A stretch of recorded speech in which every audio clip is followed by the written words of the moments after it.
بسم الله الرحمن الرحيم.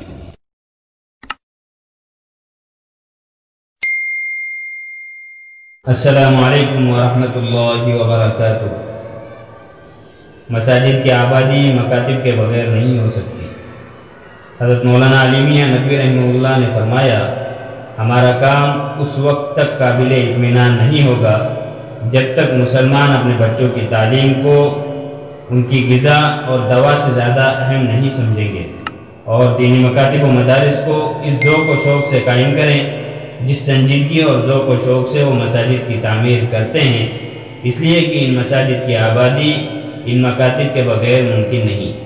جب تک ہم اس راہ کے مصارف کو اپنا اہم ترین اور مقدس ترین فریضہ نہ سمجھیں گے اور اس میں صدیقی ذوق اور عثمانی جذبے کے ساتھ حصہ نہ لیں گے، اور جب تک ہم اس راہ کی کوشش کو عبادت کا درجہ نہیں دیں گے، اس وقت تک ہمارا کام قابل اطمینان نہیں ہوگا۔ اللہ تبارک و تعالی ہمیں دل و جان سے مدارس اور مکاتب کی حفاظت اور ان کی قدر کرنے کی توفیق عطا فرمائے۔ وآخر دعوانا ان الحمد للہ رب العالمین۔